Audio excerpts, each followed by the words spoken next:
Welcome to another episode of the Beefy Boys Breakdown. We're going to be recapping the main card and the prelims for UFC Fight Night Louisville, headlined by Cannonier and Imavov / Herzog. Man, how you doing this evening? I'd be better if Herzog's name wasn't being mentioned in the introduction of this card. I'll put it that way. And that goes for any sport, not just MMA. Like it's kind of cliche, but we always want to say like we don't want the refs to be part of the story, or like even as like a former O lineman, like if you're getting talked about, it's for bad things, right? You either got a bunch of flags or you got burned. 100% of the time, or you're Trent Williams or Lane Johnson, like literal generational talent, where they're pointing out like this is how everyone else should do it. Yeah, and so it's like we never want to like lead our breakdown off talking about a ref or a judge, but I mean, there's no way around it. That is the storyline coming out of this one, which sucks. It sucks for the fighters that did good. It sucks for I guess it's kind of good for the fighters that did bad. Their headlines will get buried, but like, yeah, it just, dude, could you imagine being a fan and paying? I mean, I'm sure it wasn't the most expensive ticket in the world, but I mean, they haven't been to Louisville in 13 years. I was going to say, I bet they drove up the price just based on they never fucking go to Kentucky. Only show in town, right? So, yeah, I mean, imagine being a fan. Imagine somebody like me and you've never been to a live UFC, saved up our money, fucking. The decisions that were splits too on this were crazy. Like as a first-time fan, it would be a robbery to tell them like this was a good UFC experience as far as like how fights should be scored and operated. Capstone, right? Final fight of the night, number one bullshit. First fight of the night, number one bullshit. A lot of good shit in between.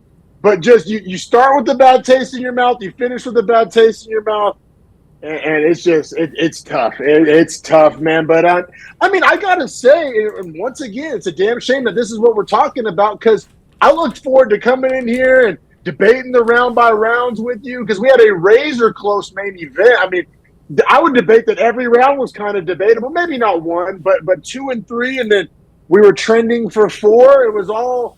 And it was going to be some good fodder, but I mean, I think we still do go round by round. We'll obviously touch on the stoppage, how early we thought it was or didn't. I mean, I don't think that's going to be either of our takes. Come on, dog. Come on. No. Yeah. I just wanted to be fair to people out there. But yeah, it's number 4, Jared Cannonier, taking at plus 105, taking on number 7, Nassourdine Imavov, minus 125. You and I both had Cannonier by decision plus 275, and that felt so good. And honestly, from the way this fight was trending, just overall style of fight, I felt like decision was all day. Yeah, now good. Yeah, now as far as my scorecard and how that is going to be reflected, you're going to probably call me a Cannonier homer. We'll see.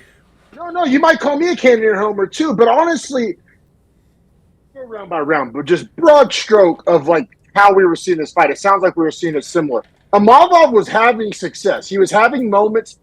The first 3 rounds. We'll leave out that 4th round. That's a kind of a different can of worms. But the first 3 rounds, Imavov would find some time to have success. And albeit a little bit snoozy, Cannonier would just shut that shit down and get the fight back in a place where he could have success and he could burn some clock. And he was just fighting kind of like a veteran savvy style, if you will, in my opinion. But I guess that's as much as I can say, and we got to go round by round from here. I thought Cannonier was doing a fantastic job of matching up strikes on the feet as best he could. And then anytime Imavov would get success like you talked about, he would essentially rush him to the fence, get into a snoozy little clinch on the cage, but he would have all the success against the fence. Imavov found no success in that position, so anytime they would get to that position from round 1 on, I was scoring it for Cannonier because he was essentially always more effective in that little snoozy clinch. Yeah, and while it was snoozy, and I'm not going to try to be revisionist history here, like, you got to remember, like, when Cannonier lands a little short uppercut or a little short elbow, he is an absolute monster of a man that's landing that. Like, that's not no women's bantamweight pitter-pat bullshit. Like, I wouldn't want to take a short shot from Cannonier, dude. Like, that guy is an absolute terrifying beast. And, like, while it was snoozy, he would pick his moment to get a little shot in here or there. And maybe it's just context. I know Cannonier has power, or just fucking look at that guy if you have eyeballs. Like, a short shot from Cannonier is like worth a little something. I mean, I'm not saying it's the end all be all or he was letting the hands go, but when he would pick and choose his moments, like kind of significant just off of how strong and powerful, Cannonier is just by nature, right? Yeah, absolutely. And he was doing a great job, too, of the calf kicks early. I would even say that the fight was odd in the first 5 minutes because Herzog, in 3 minutes into the fight, gave a hard warning to Imavov about the fingers, which were egregious, but it was just crazy to see a hard warning with no eye poke kind of out of nowhere. And it was like Herzog. See, I actually love that. I think that needs to happen more often, like preemptive, like preventative maintenance on the eye poke. I agree. However, the him having the feeling like he needed to step in and be in charge is what leads us to an early stoppage. Ooh, I hadn't thought about that angle. Just him making himself involved, right? Like he's more than necessary, right? Like the whole fight he was. Yeah. Damn, I hadn't considered that, bro. I hadn't considered that. I do like the kind of preemptive, like kind of nip it in the bud nature of like getting ahead of those eye pokes, especially in main event, especially in middleweight main events. How many middleweight main events have ended in eye pokes, usually involving Chris Curtis or some kind of no contest? Or you see what I'm Imavov is one of those Chris Curtis fights. Which I think is why Herzog was making himself more involved, but that actually kind of fucked this fight. Like, he needed to chill because Cannonier has never been finished up to this point in his UFC career, but has been rocked plenty of times. So for me, it's like, this is a fight where you kind of need to sit back and let these guys figure it out. Well, and Imavov's not known for, like, starching people. It's not like it's Francis Ngannou or, you know what I'm saying? Yeah, bro. All right, so it sounds like we both score round 1 to Cannonier. I thought it was the easiest round to score. No, 100%. Rounds 2 and 3 are murky, and they're close. And I could definitely see the argument going either way. But here's my thing. I thought rounds 2 and 3 were pretty similar. So I don't necessarily understand having the split scorecards on 2 and 3. I low-key think however you score 2, you kind of scored 3 pretty similar. Am I crazy for that take? No, it's crazy you say that because I thought 3 was slightly better for Cannonier, but I had still scored 2 for Cannonier, so I had to score 3 for Cannonier, if that makes sense, like following my own logic. Now, that being said, if I scored 2 for Imavov, I think I could still talk myself into Cannonier in 3. Yeah, you're right though. But if you give Cannonier 2, it sounds like we had the same scorecard. I had Cannonier winning the first 3 rounds. Me too. Because like we said, me too. Imavov would have these moments, right? But then like Cannonier would just win minutes of just take chunks of time off the clock, win minutes of the round. Like I said, and it wasn't no damage. It wasn't a ton, but there would be an elbow here, an uppercut there. And he was fully negating Imavov's damage. So it was like an overall scale of like plus minus. It's like, well, if Imavov's not doing any damage, then anything Cannonier is doing is putting him ahead on the scale. Like, I'll acknowledge it. Like, at the end of round 2, Imavov had that like nice little flurry at the end of the round, but it's not like he cut him. It's not like he dropped him. It's not like he wobbled him. It was nice. It was definitely Imavov's best moment of the round, but he still lost 3.5, 4 minutes of that round if you added it all up. I just don't think it was enough to steal it. It was enough to make it murky. It was enough to make me write close in my notes, enough to make me even think about it a little bit. But I don't think it was enough to win the round, and I'll kind of stand on that. I mean, I have in my notes, I have no problem with the 19-19. I had it 2018, but I easily can see how the 10-9 Imavov has scored there. Every judge scored 10-9 Imavov in that round, which surprises me. It had to be that end of round flurry, right? It's not like he was winning success, had sustained success over. Like I said, if you're gonna give somebody let somebody steal a round with an end of round flurry, I just think it needs to be more impactful than that. It needs to lead in a cut, a knockdown, a wobble, a stagger. Oh, the ref's stepping in close here. Maybe he was saved by the bell. None of that could be applied to that end of round flurry for Imavov. I think it was close, but no cigar. Personally. Now, also to our credit, the 2 of the judges that scored 2 to Imavov do score 3 to Cannonier. So they do have the same mindset as us that 2 is slightly closer than 3. But at least you could say after 3 rounds, Cannonier was ahead. One judge does have 2 and 3 to Imavov, which kind of sucking him off. It's whatever. Yeah, I don't like that at all. Yeah, giving 2 to Imavov because of the end of round. Because round 3 looked like 2, but without the end of round flurry. Exactly and the only reason you would give Imavov 2 is the end of round flurry. I just don't get the logic train here. Yeah, for sure, brother. Well, it sounds like we saw this main event the very same way. I guess it's time to get to... I did too, because I kept waiting for Imavov to solve the puzzle. And he maybe did in the 4th round. Maybe. I don't know. Because Herzog robbed us of an actual finish. Because does Imavov score a knockdown in this fight? No, he does not. Does Cannonier turn his back and run away at any point and actually like stop defending? I didn't feel like that. He got out of there, but he didn't get out of there. Who's that women's bantamweight that's been beamed twice? And that fight wasn't stopped. Oh, you know who I'm talking about? Yeah, the real Chelsea, tall girl? Chelsea Chandler. Yeah. Yeah, she a runner, she a track star. If that, like, Cannonier didn't even approach that territory. Not at all. He, like, kind of did like a shuffle step out, turned around, and faced.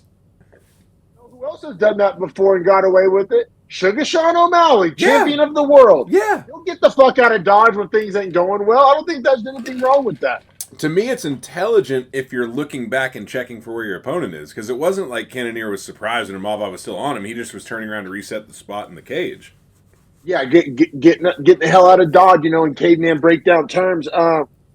Yeah, I mean, because like we got to get to round 4, the kind of finishing sequence. The finishing sequence sucks though, man, because it's 2 nice hooks, but then the uppercut and everything else that lands misses. after the uppercut whip horribly, like straight up, and that's what Herzog called the fight on, was Cannonier pulling back from the uppercut because it hit his arm. So of course, natural reaction is, well, pull back. I'm not going to stay there and need another uppercut. Yeah, and Cannonier was hurt. He was hurt. Cannonier was hurt as hell, but he had not been knocked down. And I think in this big of a fight, main event, still defending intelligently, blocking an uppercut with both forearms, I don't know. To me, it seems like he was still there enough for that not to be called. 1,000%. 1,000%. He was intelligently defending. He was on his feet. It wasn't even like there was a bad cut or anything. Mouthpiece was still in his mouth. Yeah, I mean, and like if that round is finished, maybe Imavov gets a 10-8 there, right? Like probably does. But like that doesn't mean that the fight's over, and it probably would have been. Maybe we got a majority decision or a draw on certain scorecards. Like, but yeah, to say that's a knockout, wild. It's just it's bad. It was a bad stoppage. It's honestly probably the most united I've ever seen the like online MMA fan base. Like everybody was in lockstep. Everybody, and even Fitzgerald was like saying in the commentary booth, like, seemed like Cannonier might have still been there, but not in Jason Herzog's eyes or whatever. And it was like, damn, even Fitzgerald's telling you stopped it early. Ariel Helwani put out a tweet. Luke Thomas put out a tweet. And those guys aren't known for necessarily like hot takery. You know what I'm saying? Like Helwani, if anything, is usually preaching for the stoppage is okay. Exactly. Bad stoppage. You know what makes this extra bad? Salt on the wound. Like, basically ends Cannonier's career. At least his meaningful like title push.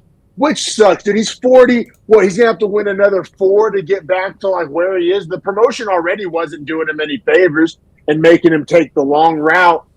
And then, like, I think the UFC isn't necessarily, because, like, you could argue, yeah, Cannonier's not a draw, but he's headlined a pay-per-view with Izzy. He headlined this. You know who's definitely not a draw and who fans definitely aren't behind? The guy that won't learn fucking English? Imavov. Dude, well, fuck that, dude. If Imavov didn't fight Snoozy and didn't win in this bullshit fashion and didn't, like, he has kind of weak takes and just a dog shit personality outside of the English. Like Poetan doesn't speak English. People love him. Like I think that's a little overblown in 2024. I just think Imavov's not a likable guy. English. I think Imavov living in a country. I think Imavov living in a country that borders the country that created the language English should know some fucking English. Like, I know some Spanish because we're really close to Mexico. It makes sense. I just don't understand why the French fighters don't speak any English. It makes no fucking sense. The same distance from Chicago to St. Louis is Paris to London. Like, what are we talking about? See, I just think even if Imavov learned perfect English, I don't think people would like him. I think between his fight style and his personality, if he could talk shit, he would sell because people hate him already. So he just needs to learn how to talk some shit. Like, I think he's already sold the villain role. Like, no one's gonna like him. See, I'll even go. I have what's gonna sound like I'm saying something nice, but it's even. What do they say? What's worse than love or hate? Indifference. Like, that's where I'm at. I don't hate him. I don't think I think people hate Colby Covington. I don't think people hate Nassourdine Imavov. Like, I think people are just like, who cares? Like this fucking guy. I think maybe just like, I don't know. Do you like him? Would you say you like him? No, but that's what I'm saying. I'm indifferent, which is worse than love or hate. I really don't like him. I'll be honest. Like, I personally do not like Imavov. Like, he doesn't sell well. Like, I don't like his fight style. Like, there's so many things I don't like about him, but he continues to win. He has the eye poke history. He was getting hard warnings early in the fight. Like, he does so many villain type things in my, like, book of the UFC. But I guess what I'm saying is he's even bad at that. Like, he doesn't do a good job of getting me to hate him. Like, If he would talk trash, I think it would help. but I'm saying he doesn't. So it's like, I don't disagree. I'm just saying if I'm he would just embrace heel indifferent. role, he could sell heel, is what my point is, at least. Yeah, and woulda, coulda, shoulda. Fuck this guy. Listen. I'm indifferent. Like I view him like this, like a Hermanson, as a Delidze. I know he's beaten some of these guys. Just like a who cares? Like you're irrelevant. I look at him the same way, which, you know what I hate to say is, like, Brendan Allen, I hold in much higher regard, but like selling, like a fight night, Allen Imavov, fucking hang me from a tree.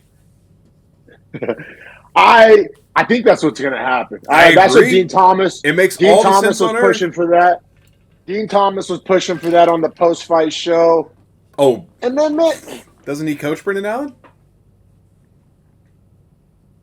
that's interesting. Because why wouldn't he push for the number 4 guy for his fighter, who's number 6? Yeah, ooh. But I have a different take on it. I think if you were really trying to help Brendan Allen, like I don't think that matchup really does anything for Brendan Allen's career. It's way I don't more, think it propels him. way more winnable than Whitaker, Adesanya, Strickland, or like let those guys beat each other up while you just sneak up inside the top 5. Because once you're top 5, calling for a title shot's not crazy. Winnable, yes, but like going to build your name and reputation and Q rating, I would argue no. So like that, I guess we're arguing both sides of the coin there. I'm just saying the Strickland route worked. He did that, where just kind of got the outside shot by just kind of beating up guys and then won. True.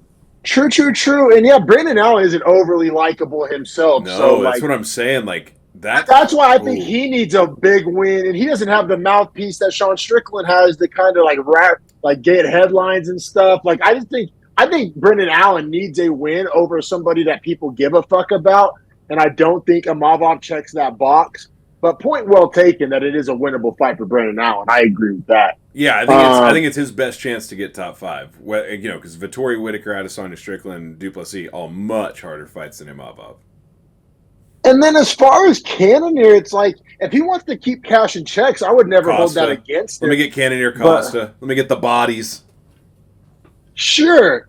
But also I could argue that both of those guys' name value would be better used to like build up somebody else. Okay, but let me push back on that only because Cannonier's 40, almost 41. He's done very soon. Costa's still young, needs a win.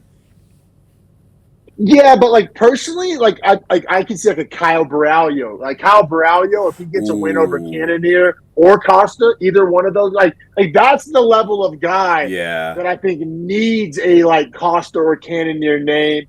Or you could even argue Brendan Allen, even though coming off a win, probably is not going to get matched up. And like I said, we kind of matched him up with Imavov already. But Braulio Cannonier is a very good fight.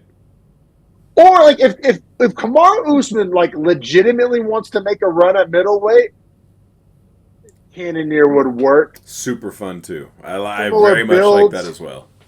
I think similar like age, like similar body types, like reaches. Like I think that's an interesting X's and O's matchup because like Cannonier's so goddamn big that is Usman going to really be able to wrestle him like that? And then striking, I feel like they're pretty well matched, pretty even. Pretty same on the power. Like also, one of them are. Cannonier's reach is insane for his height. So, like, how's Usman deal with the bigger body types of middleweight? You know what I mean? Because for welterweight, he was always the guy that, like, if it was 165, he would not have made that weight. Or, like I said, if they really wanted to like get this Michelle Pereira show on the road, if they really wanted to kind of get that show on the road, he's no spring chick. But like I said, I mean, or hey, hear me out. Black or dark horse Bo Nickel name as well. I just wonder. All right, let's have a separate conversation. Fuck it, we'll move on from that fight. We'll get to the co-main shortly. However, let's have a quick Bo Nickel caveat. Maybe a great clip. We'll see. So Bo Nickel moving forward, it's like Do you give him a younger kind of name to just tack off again, like an Anthony Hernandez, like a Kyle Baralho? Like, do you take one of those guys and try to feed him nickel, or do you just kind of jump the line for name values only for nickel? See, my vote is for name value, and here's why. A Baralho is not necessarily an easier fight than a Cannonier. You could argue it's a harder fight. Oh, Younger guy, hungrier I fully guy. agree. I'm saying, like, do they want him to kill off the lions as he climbs, or do they want to serve it to him on a plate? Like, if you're the UFC, like, how do you give it to Bo Nickel here? Because I think he can beat anyone. It's just the question of, like, how easy or hard do you make it? They have been feeding him cans. I think they're going to probably split the difference and go with like a Hermanson or a Delidze. I think a Delidze would be like a way less dangerous, but still like respectable. Yeah, for sure. But like I said, if it was up to me, I'd give him Cannonier Nelly. Like I said this the last time Bo Nickel fought. Like, let's get this show on the road. I don't need any more Val Woodburns or Cody Brundages or let's get this show on the road. At least Brundage we're talking close to top 25. Like, at least we're starting to talk. For where, like, yeah, that puts Bo Nickel in my top 25. Like, for everyone else out there, like, that win, you wouldn't say that guarantees you... I thought you were talking about I'm saying, Brundage being a top 25 guy. No, I'm saying, like, Nickel can only fight 25 and up now. Like the tier progression. Like, he's through that tier of guys. Yeah, no, for sure, which is exactly the tier we're talking about. We're talking about the Andre Munizes of the world, the Hermanses of the world, the Delitzes of the world, for sure. Brother. Exactly. Man, let's keep it pushing here to the co-main event that, sucked for our parlay, but had some good kind of feel-good moments and headlines and shit we got out of it. We got light heavyweights. By the way, real fast, before you introduce it, we were green in Vegas this week, just for people hearing us talk about these two fights and us not hitting. The reason we don't give a shit is because we're green still, so eat dicks. It makes everything more palatable, right? It makes the fucking I slept good. More palatable. I slept 9 full hours. Yeah. I was like, you know what, bro? It could be worse. And then, but like as opposed to 302, where it was a terrible card and we ate dicks, and it was like, do I like UFC anymore? Bad taste.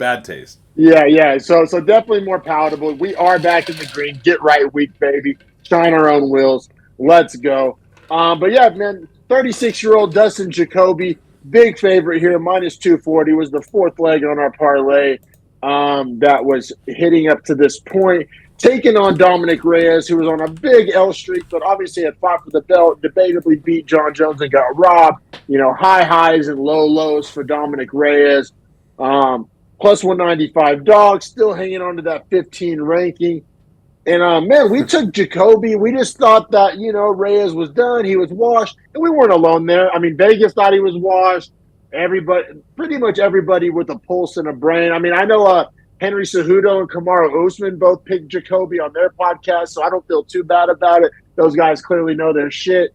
So, yeah, I mean, as you can see where we're getting at here, 2 minutes in, Dominick Reyes, man, he lands a big knee, drops Jacoby. He kind of hits him with some standing ground and pound as Jacoby's trying to get back to his feet, has him rocked, has him reeling, as they would say, just eats more shots. This was another standing stoppage, but I think nobody's complaining about this one. Not early. It was like 15 unanswered clean strikes. Like, this was a good standing stoppage. Yes, agreed. And Jacoby wasn't really intelligently defending and was just had taken a ton of damage. And I mean, like I said, this we would have been super duper in the green if this would have cashed on the four-legger, but does not. But like, honestly, wasn't even bummed out, mainly because we were in the green. But like the feel-good story of Reyes getting a win and not going on some Tony Ferguson type shit, kind of a consolation prize there. And I think it gave me a lot of validation, at least in the fact that we took a 3-leg parlay that was our official, and we added Jacoby as the fourth leg, thinking and announcing and like warning essentially, like, hey, this is the one we're least sure about of this 4-leg. So it was nice to cash a 3-leg with solid value and have this as a fourth leg and running both parlays. And this missing is like, we're still green, and it almost is more validation that, like, yeah, this guy didn't really deserve to make the official crux of 3. Yeah, no, for sure, brother. And then as far as light heavyweight division goes, like light heavyweight division needed Dominick Reyes to win this fight. They Bro, needed it badly. This division's in shambles. I might have a hot take, but I've never had a fight like this where I dropped both guys so significantly after this performance. I thought both guys performed so bad. So I didn't drop Reyes because I had him too low to begin with. I had him at like 30, and there's only like 35 guys in this division or something. Let's see. Fair. There's 40 guys in this division, at least in my list, and I had him at like 30. So I had him too low. I admit that. He doesn't deserve to be with the Prigneos and the St. Preux after a fucking performance like that. Well, what, 26? To 19. I moved him ahead of Felipe Lins, who's cut, and I still have him behind Ryan Spann, who obviously knocked him out with a jab. Could have jumped him over Spann. But that was my big problem whenever I was like looking at my rankings. Was like, oh man, the Spann loss still like hangs out so bad. But yeah, I mean, I jumped him over Bukauskas. I jumped him over Crute, into Chukwu. Obviously, Jacoby. They said Felipe Lins has already cut. So I mean, I don't think any of those names like are going to argue. I mean, I'm out on Nzechukwu. I never really was in, but I'm super out. Like, I'll take Dominick Reyes' ceiling over Nzechukwu's ceiling. Like, I might even take Dominick Reyes' floor over, like, because like. Well, that's what you'd argue is his floor. We've seen his ceiling. His ceiling was awesome, but he didn't stay there. He's not there. Like, I think we're seeing floor Dominick Reyes now, and we're seeing matchups where floor Dominick Reyes wins matchups. However, I just think even guys ranked ahead of him, like, does Vitor Petrino beat Dominick Reyes? Like, probably, but like, am I betting that? Probably not. Well, all right, hear me out. Vitor Petrino, we made a whole video, it did very well on YouTube Shorts about how like Petrino's a meathead and doesn't fight with good fight IQ, and like Dominick Reyes, he's been there, seen a thing or two. He's probably got the confidence back flowing. I feel you. Petrino would be the favorite. Probably picked him on verdict, but I don't know if I'd bet that at this point. I think my problem was that Jacoby started to feel himself, took a chance, and got countered, and that's like essentially where everything goes wrong for Jacoby. Is he tries to throw a big overhand and eats a short left inside uppercut that rocks the shit out of him. See, I'm gonna give Reyes credit for that glass half full. Like, that's a read he made. And like, was it fully agree? Like, but I'm saying, why did Jacoby feel so comfortable? Is because like Dominick Reyes. He thought he was washed. Well, Dominick Reyes doesn't move his head. Like he read it as like, oh, this guy's head stays on the center line, which it does. Jacoby, as an Oklahoma football coach would say, I think Jacoby was reading his own press clip. Like, I agree. I think Jacoby walked into this thinking, "Oh, I'm fighting a can here. I got this. I'm about to go tune this up and enter the top 15." I agree. I think he underestimated him. I agree entirely, and that's my point. Though, is that like a Jacoby that comes in expecting a win is the least dangerous version, I would argue. Yeah, and then I would say that like the least we'd ever expected out of Dominick Reyes is the most dangerous Dominick Reyes. Because what's he have to lose? I mean, his career is literally on the line, so it's like, if he doesn't have even a great performance, he's done. So it's like, all the pressure's on this guy. Like, I thought that, I think you're right, that, like, Jacoby just mentally approached this wrong. And that's what I'm saying is, like, as far as power rankings, as far as, like, moving forward performances, I don't think guys are going to sleep on Reyes anymore. And I think that was his only hope, was surprise. Yeah, I just think, man, this division sucks so bad. Yeah, agree. This division sucks. Given Saturday night, could Dominick Reyes beat a Petrino, beat a Anthony Smith, beat a Guskov, beat a Murzakanov, beat a Johnny Walker, beat an Ozdemir even? He's not beating Anthony Smith. Probably not, but, like, I'm not super high on Anthony Smith. All right. So you I guess I'm like, Jacoby made one, like, I mean, beginner style mistake, and Reyes capitalized it and won the fight. I'm not going to give Reyes all this credit for one great capitalization. But I'm just saying, all right, I'll take Anthony Smith off that list. I could see guys like Petrino and Guskov, who we consider like low IQ fighters. I can see them making that same mistake. You're saying they have film to watch. Well, Guskov has a chin. Like, I think Reyes' only hope is to land a bomb, and because I don't think he's gonna out combination and 15-minute outstrike people. I don't think he's gonna wrestle. Like, he needs to land the nuke, and Guskov has a sick chin. That's a fair point, but I also think Guskov is like a simple style and is like, kind Dude, of a lower fight IQ. for me, like Dominick Reyes is like a worse version of Ryan Spann, which it sounds simple to say because obviously they fought and like a jab knocked out Dominick Reyes. But I'm just saying that like he relies on that power to win fights for him at this point because his head movement it's done. Like he literally stands stationary, like shoulders locked. It's done. I'm just going to label this broad stroke. We don't even got to give individual names. But like, do you give Reyes like somebody we've heard of? Insert any of the names that we've discussed, or do you use Reyes kind of like they were trying to do to Jacoby? Like, do you still make him kind of fight back according to our power rankings? But of course, Oh yeah, the UFC's rankings are fucked. I forget that he's 15, so like he literally kind of gets to fight a ranked guy. Fuck me. That's why I keep throwing the Guskov name out there. Give him Minifield, yeah, or Guskov. Minifield, yeah, that level of guy, right? Like ranked guy, but let's not feed him to the wolves. I kind of want him against like a Minifield, honestly, but just because they're both older, like, and I'm so out on Reyes. Like, I'm just so out. I don't think he has anything to offer to the division. Now, with that being said, you could go the opposite approach, which is give him a young lion and just let him get eaten. The other option, right? Like a Ming Yang Zhang. You know what? My God, Zhang would be so fun against Reyes. That's the guy I want to see fight because I remember being super high on him, but it's been a while since he's fought. I want to see that guy back in the cage, and I think out of all granted, that's not. It's going to sound like I'm shining his wheels, but this division sucks, and I'm grasping at straws. Zhang's like the only guy that I'm like have hope could be a god. Maybe Omar Sy, but probably not. Like Ming Yang Zhang has actual potential. I'll put it this way: if I'm Reyes, I'm asking for Minifield. If I'm the UFC, I'm giving him Zhang or Guskov. Yeah, agreed, brother.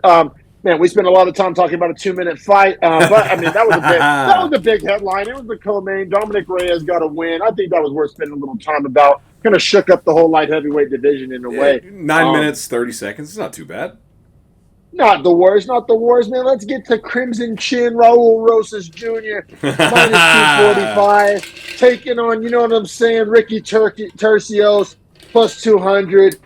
Bantamweight fight. And I guess I got to give fuck out of both sides of my neck here. Because Raul Rosas Jr. fought much better than I thought he would. This fight wasn't as close as I thought it was going to be. I thought Tercios was going to make it more competitive. We definitely don't got to go round by round here. Great win for Rosas. Gets a performance of the night bonus. But this is what I want to spend a little time talking about. And if there's any X's and O's that I glossed over, I'll turn over the floor to you here in a second. But like when it came time to power rank, Time out. How you don't want to talk about round one? Because I thought that could go either way. It was close. I gave it to Rosas. Those body kicks from Tercios at the start of the round, like kind of cheap, were impactful. And he got the reversal on the rear naked choke attempt, but woulda, coulda, shoulda on RNC attempts. Reversal was nice, but then he got reversed again, if I'm not mistaken, after the reversal. So, like, if you reverse somebody and then proceed to get reversed, kind of null and void, in my opinion. Maybe that's caveman math. I don't know. Anything you want to add? Yeah, Tercios was throwing a fuck ton of strikes from the ground where Rosas threw zero at all. Now, that's the only... I scored it for Rosas. I'm just saying 2 judges scored it for Tercios, so... Oh, okay. I'm glad you brought that up. I did not know that the judges scored that for Tercios. I mean, I see how they get there. It's not egregious, but... And this was all 3 Vegas judges. None of the fuckboy judges we had in the early night. Yeah, no, I see how they arrive at that conclusion. Damage was like probably in Tercios' favor. However, it was just like he had no real decision in the position. So, and all those strikes were like it was like a damage by accumulation, and that's almost always harder to score in round 1, especially. Yeah, and I thought the best strikes he landed were the body kicks, and then he proceeded to get taken down and reversed, and so I saw it a little you and I, we agree. Judges, this also is the only fight where coming into it on the breakdown, it's the only fight where, because we'll get into it early in the prelims, you were right on so many fights where I was so wrong. This is the only fight where my confidence level was right originally. But Yeah. to be fair, Tercios was tough. Like, I didn't think this was nearly as dominant for Rosas Jr. as like the result shows. Like, I thought he had to fight for this win. Well, I have in mind that the entire fight was like crazy scrambles. Like it was like Right. one big scramble, Right. which to your credit is like a competitive fight. Yeah, you're right. Rosas comes out smelling like roses, gets the no pun intended there, but like yeah, man, Rosas, he gets the submission finish, gets the bonus. You're right. This is going to go down as like a finish, a good win for Rosas, but it was a pretty competitive fight. I'll give you that. Like, I thought Tercios performed well for himself. Like, I thought with the reversals, with the defenses, with the activity from bottom, like, I didn't drop Tercios a whole lot in my rankings. Here's my thing with Tercios. He fancies himself a grappler, and then he always gets out grappled. Like I'm just for that reason, I'm out. Coming in, yeah, as the Sharks would say, and for that reason, I'm out. Yeah, like coming into this fight week, I was pretty down on Tercios, and it wasn't like I'm not the high on Raul Rosas Jr. Like I'll be honest, like I'm very past the hype of him being 19 and good. I don't care about that.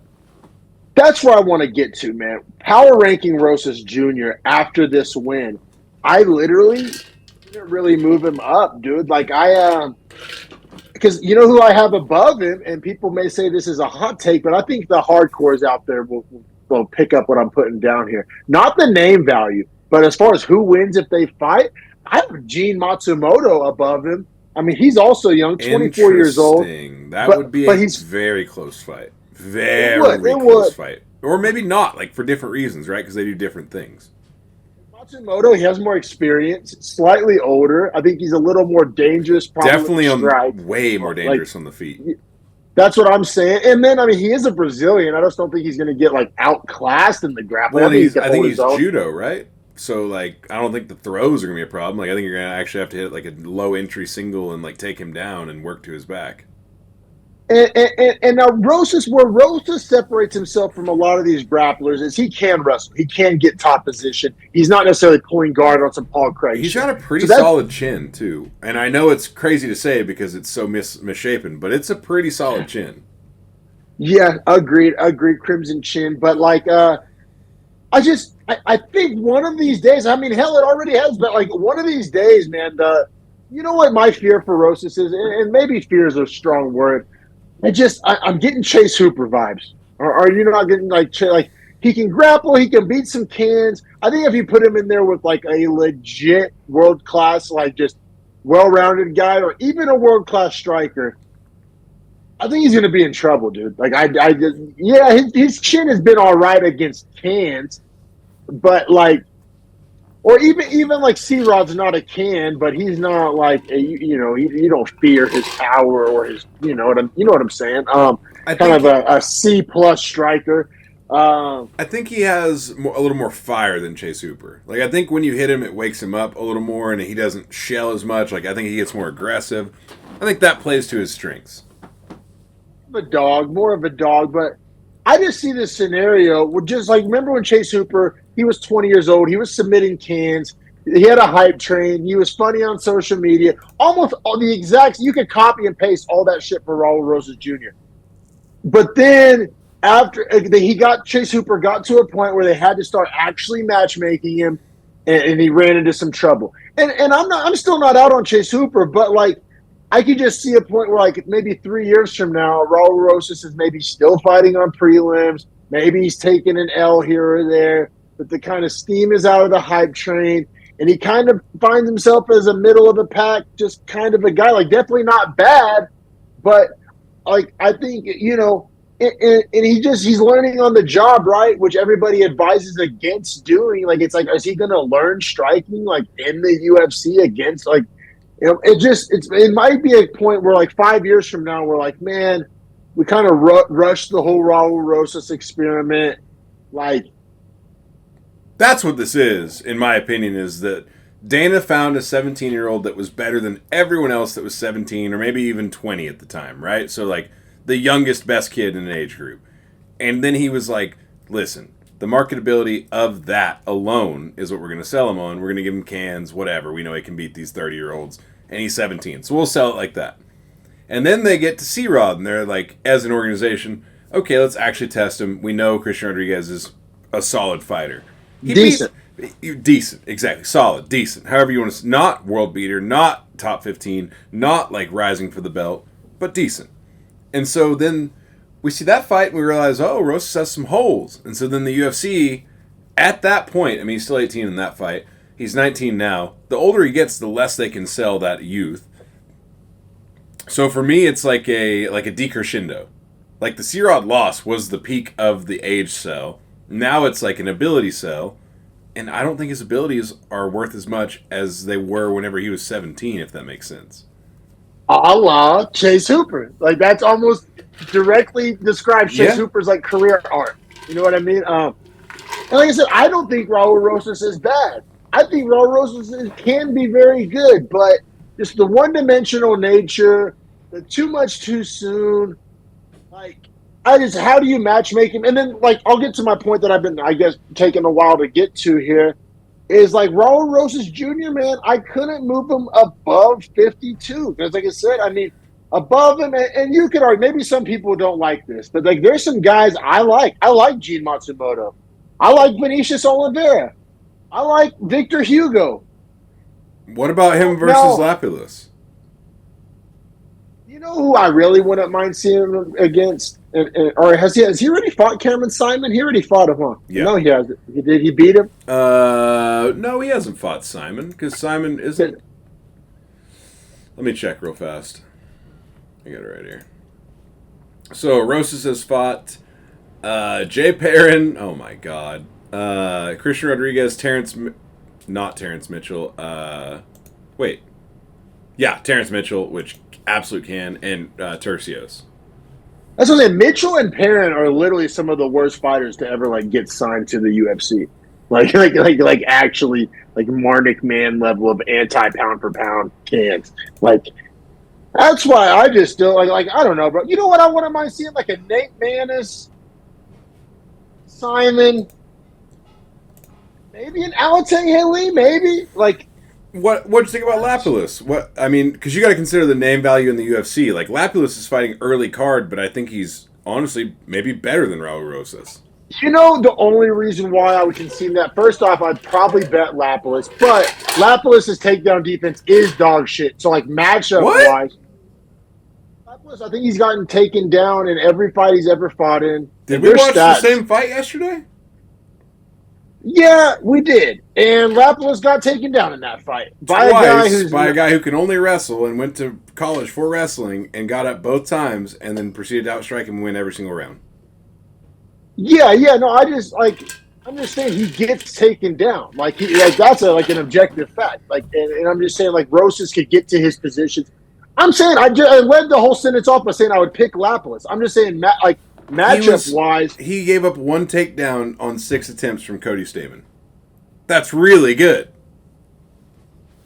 It is, you know, I don't disagree that he performed well. And like I said, I have Lapilus power rank much higher than I have Raul Rosas. And we're going to get plus money on it.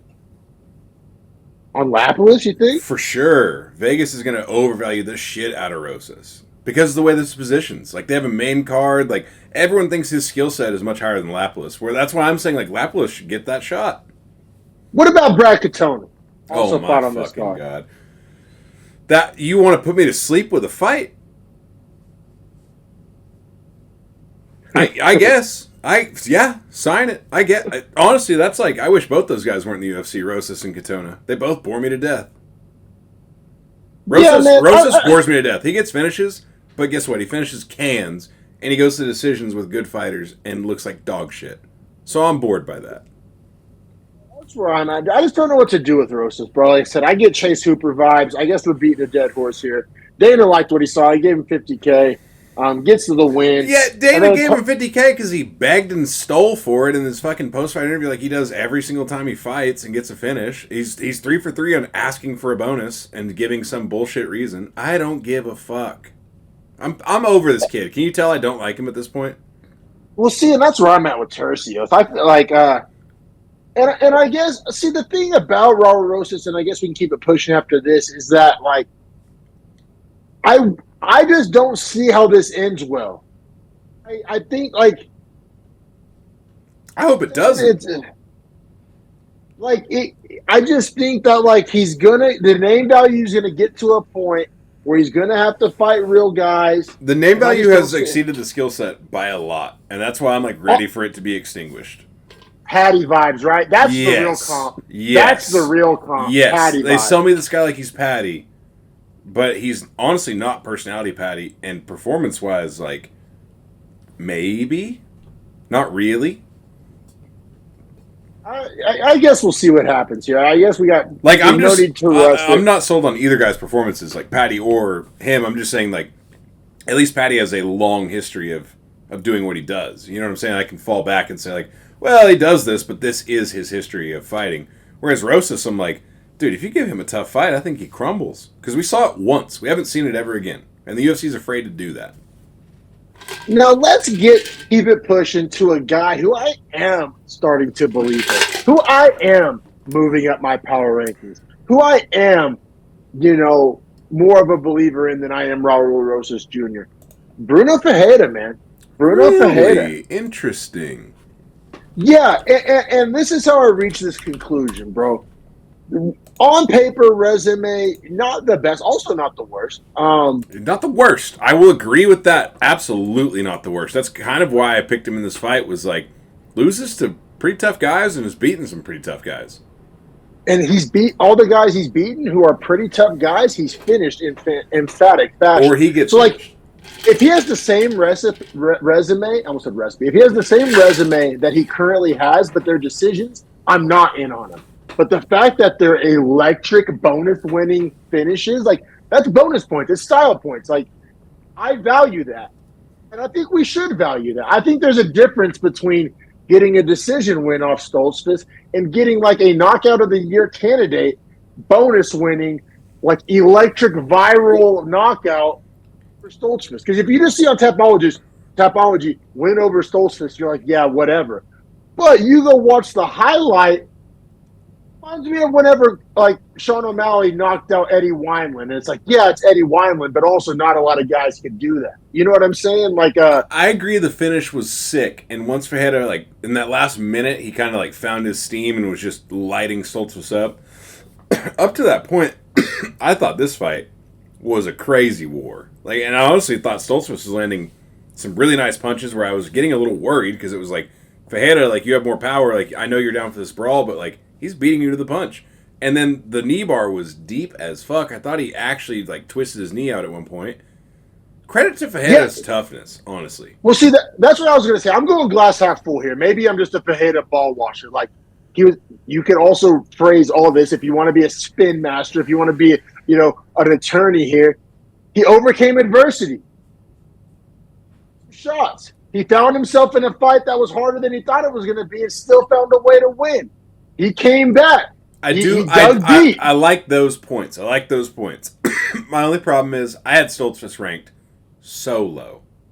So to get in that much danger multiple occasions, I don't love it. Well, all right. I think I do have in my notes that like up until the finish, I had Stoltzfus winning the round. Me too. All your points are well taken. That like I said, it really is beauty's in the eye of the beholder here because you can view it as like he was in some bad positions and still got the finish. You can probably assume that he's probably going to learn a lot from this fight.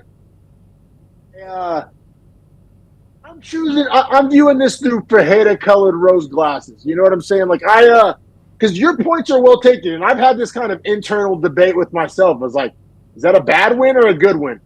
I think that's not a conversation. Like, I think your questions are fair, and I think those points are valid. I just think this early in Fajeda's career, they're like moments that he can learn from, grow from, confidence that he can overcome those positions. I like it. I'm in on Fajeda, bro. I'm in on Fajeda. Gets the 6-6-6 spinning back elbow knockout. And it wasn't fluky either because he landed the same elbow like a minute before. This one was just even better, which is hard to do with spinning technique. Usually the second one they see kick coming and kind of get out of the way. It's very rare that usually the first one catches him off guard. and the second one doesn't land as clean. This was the opposite of that. It helps that he had him rock so bad, I will say. Yeah. Also, Stoltzfus, like, he got in the UFC by beating Joe Pyfer in 2020. Okay, I didn't know that. I didn't realize that either. I'm just seeing that. He KO'd him first round. Ooh, bad L for Pyfer. Agree. But as Pyfer's aged, it's not that great. Right? Like, I'm not that high on Pyfer the way that Dana White's going to sell me Joe Pyfer. Like, the B Joe Pyfer shit, fuck all that. Don't be number 35 ranked fighter. Or 30 or whatever I have, man. I have Pyfer at 20, so I don't know. I'm still not fully... I think losing to Hermanson doesn't necessarily like that was a big step up. Too big. I think too big. Yeah, like, too big. I think for sure. I think Pyfer has power and he lacks a lot of technique, if that makes sense. Which is kind of poisonous in middleweight because middleweights are good. Like these guys are good, and the ones that are the top 10 are like their technique is really solid, but they're freaks as well. Like everyone in the top 10 middleweight. We're talking power rankings. We're talking middleweight division. Where does Bruno Ferreira fit in here, man? I moved him to 25. I jumped him over Chris Curtis. Ooh, see, I don't know. Like, that's kind of where I have a problem is, like, Curtis has so much technique, and, like, the way he fights, Ferreira's not going to be able to land any bombs on him. Age factored in a lot to that. Ferreira just doesn't have a lot of technique, man. He's a lot of power, a lot of explosivity. He was getting tagged up by a much worse fighter because he has no technique. Agreed. I did struggle with that. I did go back and forth with that. Chris Curtis is 36. Curtis just like has some bullshit things happen in his fight. Also, Chris Curtis is one of the only middleweights where like height wouldn't be a problem for Ferreira. Chris Curtis, I mean, wants you to come forward and swing bombs at him, and he wants to stay out of range and then leap in with his short range. That's his whole goal. I know, and that worked for a while. It just hasn't worked in a while. It's definitely going to work against a guy like Ferreira that throws caution in the wind and just throws bombs and doesn't even have any technique at all. I would say could work, not definitely would work. I think you're I think you're discrediting Styles way too much. Like I think the style that Ferreira fights with and the style that Curtis fights with, it's not even a close fight. I mean, essentially agree to disagree. Because, is Ferreira going to shoot a takedown? I don't think that we've seen all of Ferreira. I mean, we've seen him 5 fights, and all he does is strike. We saw him against... None of his fights have gotten out of the first round. I agree with that, but I'm saying, like, Rodriguez comes forward. Phil Hawes comes forward. Stoltzfus comes forward. Rizboyev comes forward, finished him, but, I mean, that's different. But, like...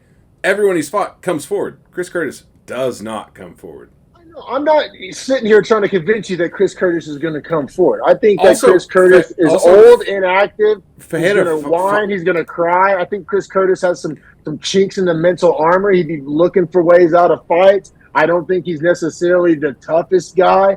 I don't think he's necessarily the most athletic guy. No, you're right. Hitting mitts.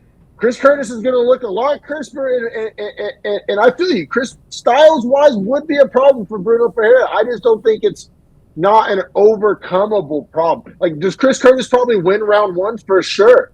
I don't think this fight's close. I'll put it that way. Agree to disagree. Agree to disagree. We're not going to change each other's mind here. Because all your points you're making, I'm factoring in, and I'm not disagreeing with. I just think that Chris Curtis is old. I think Chris Curtis is kind of mentally weak. I think Chris Curtis is not that athletic. Like I think you're mentioning all the boxes that Chris Curtis checks, and none of the boxes that he doesn't check. I don't think my point is the boxes he doesn't check. Like, so bad against wrestlers. Okay, that box doesn't matter in this fight. Okay, reach. He actually has a longer reach than Bruno Ferreira. So that box is in his favor. Height. They're the same height. So I don't... Yeah, and those aren't the boxes I'm talking about. I didn't mention any of those boxes. No, but I'm saying, like, what boxes are you checking for Ferreira? Power? Okay.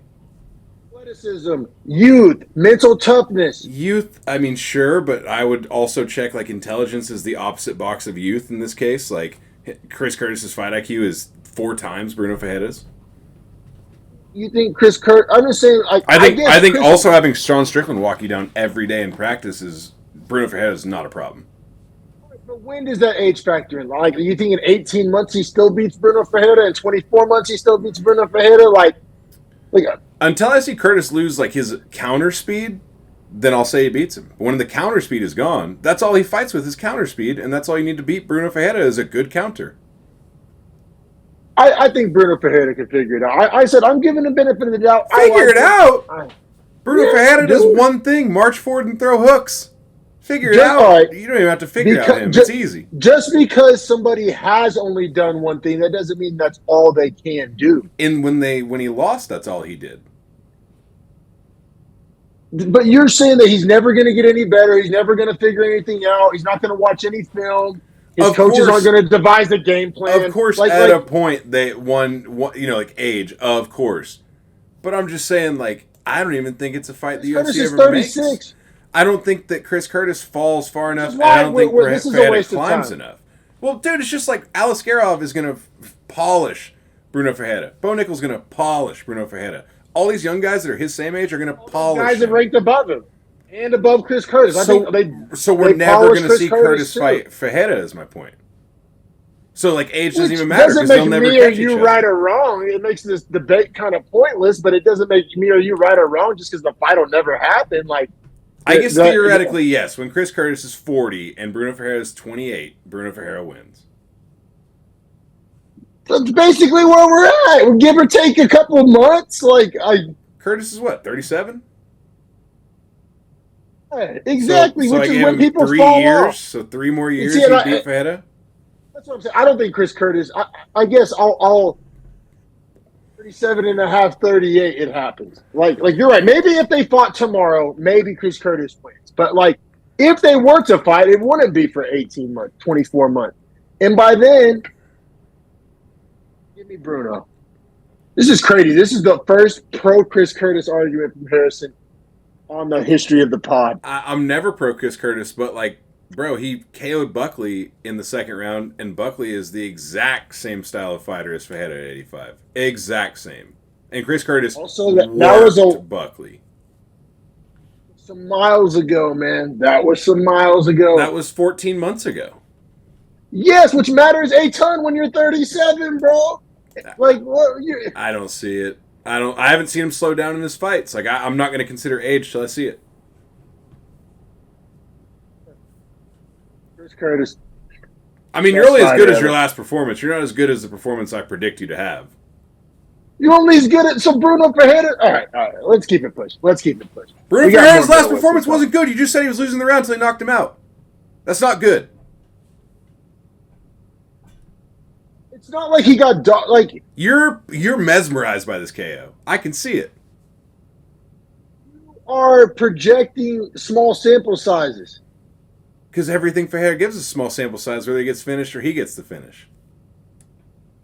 And so, and Chris Curtis has found ways out of fights. He's checked out. He'd be smart enough to get to the second round and drag out the cardio. I guarantee you that. Like, he would just sit back and let him swing himself tired. Yeah, and that's where, like, I think you're projecting the other way, bro. Like, we don't know that Bruno Ferreira has bad cardio. Just because we've never seen him use it doesn't mean it doesn't exist. Agreed, but it's not Abus Magomedov. Agreed, but you can't count on it. I'm saying, like, you can't count that he can swing that way for 3 rounds. Chris Curtis can fight his style for 3 rounds 100%. I can guarantee you that. He can fight his style for 5 rounds, for sure. 100%. Ferreira, you cannot guarantee me he could fight that way for 3 rounds. No, I'm not guaranteeing that. I'm not. I just think that like athleticism matters. Like, athleticism matters. I think being a dog matters. I think being mean and tough and mentally tough matters. I think wanting it and not finding a way out matters. I think, like... Hold on. I have a good transition, because let's keep pushing the next fight, because that's who I think Bruno Ferreira should fight. Zach Reese. Okay, all right. That's where I have him at. I will bet my left nut on Bruno Ferreira. Me too. 100,000%. Okay. 100,000%. Agree. I'm just saying, like... Yeah, I just, like, I don't think... To go back to the Curtis argument real fast... I don't think that by the time Ferreira gets to the point where he can beat Curtis, that Curtis is even still fighting. He'll retire before he falls to that point. That's how far I have them apart. We've beaten this Chris Curtis horse to a bloody pulp. I have two other names that are actually kind of more relevant, or you may think are more relevant. What about like a Rodolfo Vieira or a Paul Craig, like that level of middleweight, that style of middleweight, the grappler? Because like you said, Dustin Stoltzfus got him in a knee bar. Like I feel like styles, like yeah, I could also see him just crunching Paul Craig's chin into oblivion. Me too. I want to see a guy that's a defensively sound striker. I want to see a guy that knows how to avoid bombs and land counters. I mean, I feel you. Because Bruno Ferreira beat Horsemeat Rodriguez, like an Armin Petrosian, like that would be like a tough matchup. But like Petrosian would be fine. I don't really like Petrosian, but it'd be fun. Honestly, Cody Brundage wouldn't be terrible. But man, these Zachary Reeses and Cody Brundages. Maybe I am just a ball watcher. I have those guys like 40 spots behind Bruno Ferreira. Like I think Fajeda and Brundage is a close fight. I would love. I mean, I would hate to be proven wrong, but I would bet heavily on. Like that would be like a 4 or 5 star, like Bruno Fajeda, like a couple parlays, straight bets. All right. We'll keep it pushing for Fajeda. I'm just gonna remember this because the next time we have a betting segment, I'm not gonna bet him no matter what, and I'm gonna watch you bet, and we're gonna watch this hype train just fucking. Ooh, because I've seen this hype train story too many times now. Yeah, but like for example, I mean, I have Bruno Ferreira ranked 25. I'm not saying like now you want to talk about hype train. I have Ikram like 12 after 2 fights or 1 fight. Like that's to me that's like a hype train. Ikram and like there's a bunch of things. Ikram at least displays a lot of technique. I just see power and speed from Fajeda. Man, up next we got more middleweights. Julian Marquez, Zach Reese. I think this is the can-on-can battle right here. Yeah, this is like neither guy deserves... I said this going in, that neither guy deserves to be in the UFC. This should be a guaranteed under. And then we looked it up, and it was like minus 300, and we both laughed, and it was like, oh, Vegas knows. These guys don't deserve to be here. No, for sure, man. And Zach Reese is 6'4", which that's the one thing he has going for him. Like, Zach Reese... Hey, looks like Logan Paul with tats. Yeah, you got the mullet going. The mullet's beautiful. That Mississippi mud flap, that Arkansas waterfall. You know, he's got that going for him. He's got the height. He's got the reach. And, man, this fight lasted 20 fucking seconds, bro. Brutal. What was it? It was like a left body kick, which moved him straight into the right uppercut. Finished him off with some ground and pound. First round KO, performance of the night bonus. Did not see this coming from Zach Reese, but I thought Zach Reese was a lot worse than this. I still think Zach Reese is pretty bad, and I think Marquez is worse than like most people thought. But I think Marquez is full metal can material. Yes, agreed. Tomato can, tuna can. You can make a whole casserole. He might be a Diet Coke can. Like, that guy is weak. Flimsy aluminum can, for sure. Yeah, the tuna cans is pretty sturdy. But, yeah. I mean, Zachary Reese, like I said, beautiful uppercut. That was nice. Also, Marquez, like, zero head movement, zero defense, zero hands up. Like, literally just was dangling his chin out there against a 6'4" guy. Like, I wish I had any X's and O's for this fight, or, like, really even, like, any, like, good matchups moving forward. Like, the Fajeda matchup obviously was a joke, but it's more like Reese, like, all right, man, like, you beat a can, like, and I assume you're also a can, so now it's like I'm looking in the koozie tier for who can he fight to prove he's a fighter. Literally looking at my koozie tier right now, I got a name for you that would make some sense. Abdul Razak Al Hassan, a guy that would strike with him. Zach Reese would have the reach advantage, but obviously Zach Reese is kind of chinny himself, and Al Hassan has nuke power as well. That's another bet the under fight. That's another bet the under fight for sure. Right. Like that would make sense, right? Unfortunately for Reese, he's going to be a bet the under guy. Like, that's going to be his tagline because he kind of goes for it and doesn't have the best chin.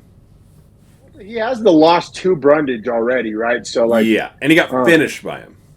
You know what you could do? Zachary Reese and Cedricus Dumas, like Not loser bad. goes home, Not bad. rangy, canny strikers. I Like, like that. That's actually perfect. That would be kind of yeah, perfect. yeah. I like that too, man. Happy that Reese got the 50K because he'll probably never see that kind of payday again in his life. If I had to fucking project, you know what I mean? Like, Oh, 100%. maybe he'll get rear-ended outside of Wells Fargo, but outside of that, like outside of that, I don't see it happening. Yeah, and then Marquez should probably definitely Hang it be cut. up. Hang it Like, up. As we talked about like before the fight, girlfriend's a porn star. He's hot. He's fully hot. Reese is young and tall, right? Like at least you can check those two boxes. No, let me say, I mean, I don't think so, but it's worth me asking the question. I wanted to bring it up on the pod. On a night with some early stoppages, was this an early stoppage? Because Marquez did kind of grab a single leg. He wasn't out cold.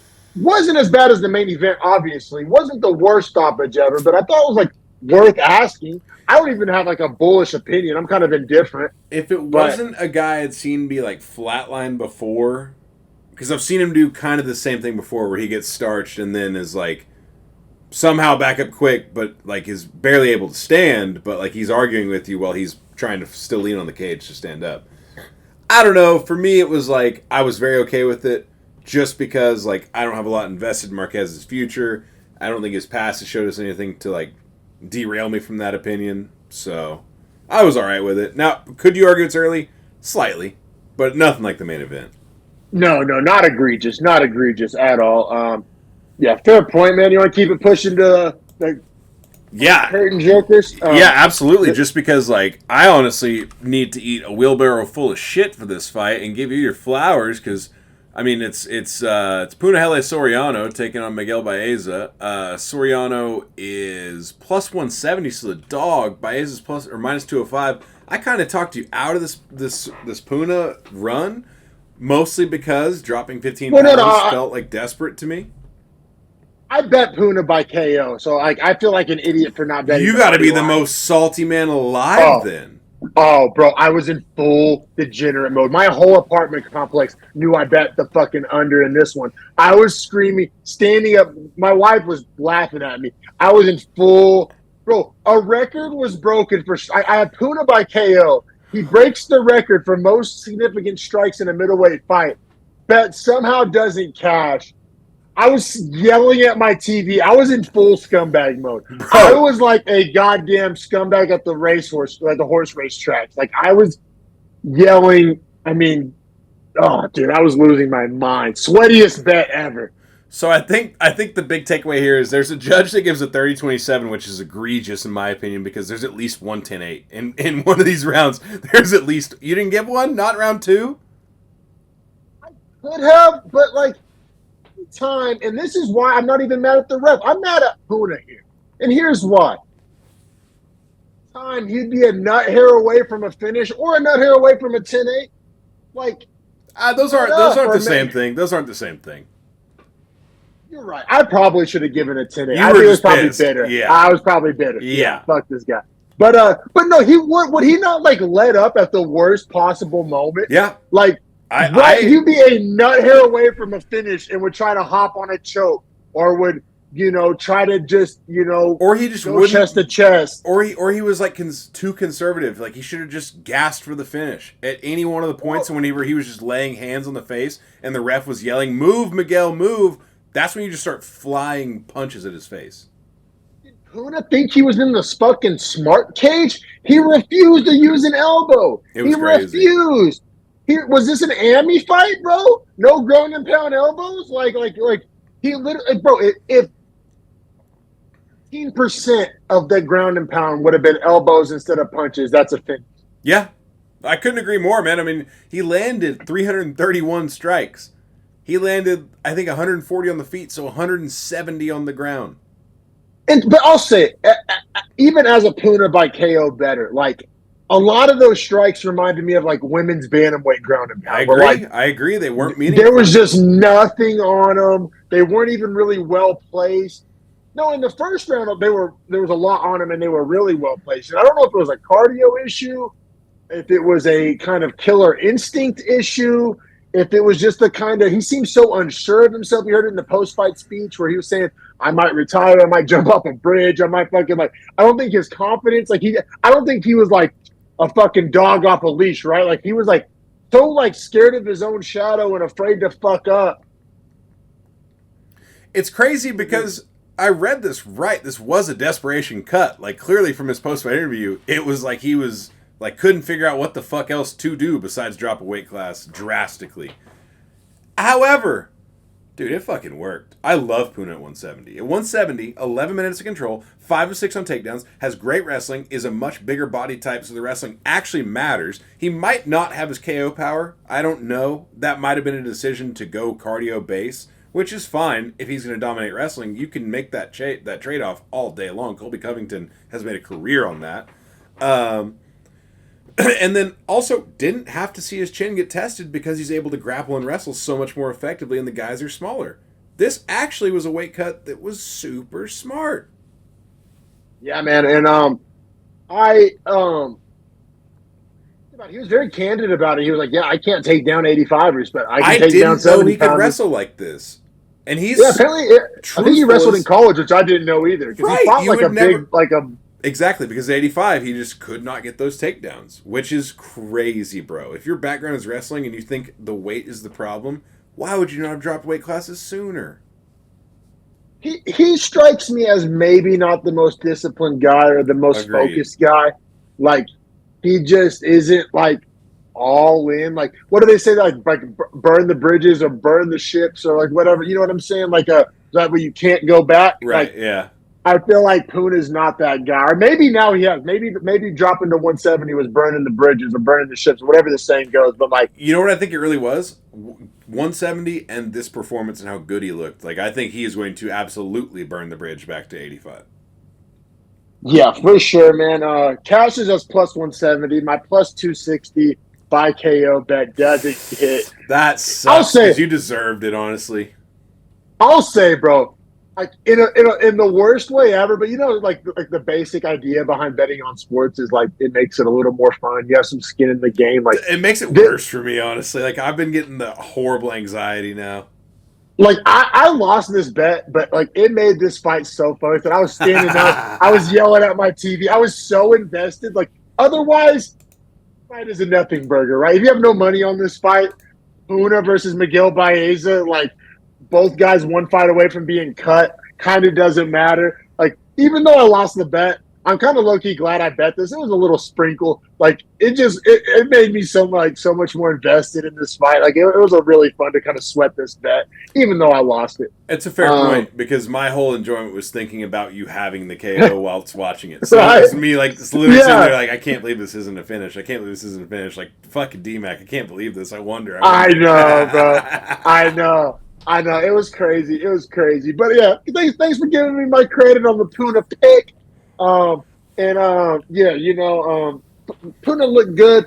Now, power ranking him at 170 was a little interesting. Obviously, I couldn't go too high.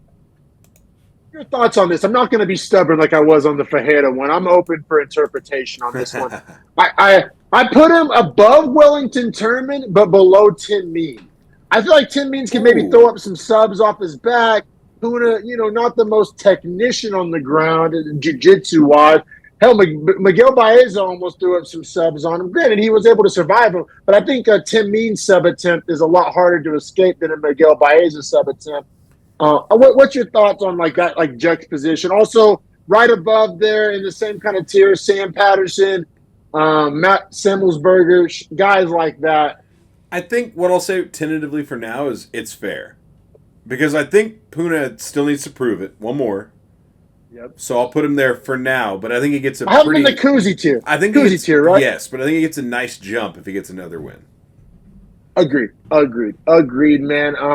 Man, that wraps up the main card. Some fun little debates there. Some, the Fajeda debate. Some controversy to talk about.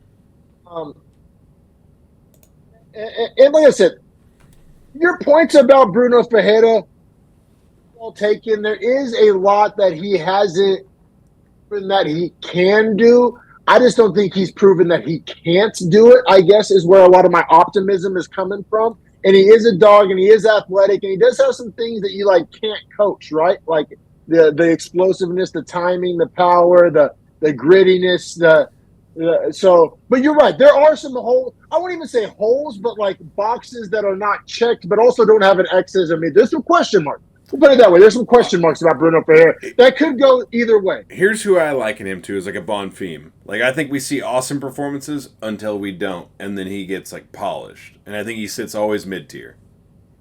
Funny about that, I have Bonfim power ranked about 25 to 30 as well. I like it. And that's what my point is. Like, I'm not saying Bruno Ferreira is a world beater, top 10, top 15, but I think like top 25, if you want to say top 30, and maybe I'm a little overzealous, but I don't think that's egregious. I think that's like in bounds to have Ferreira top 30, top 25. Now, middleweight is super duper stacked. So I point well taken. Top 30 is fair. I think top 20 would be a very big reach. They said I have him at 25, so split the difference. Like I said, I don't think I'm being too crazy here, but point well taken. Point well taken, man. That was a fun main card. A recap. We'll be here back in a second with the prelims. Check us out on Twitter at Beefy Breakdown, Instagram at Beefy Boys Breakdown, and of course, you know the drill. Hit like and subscribe.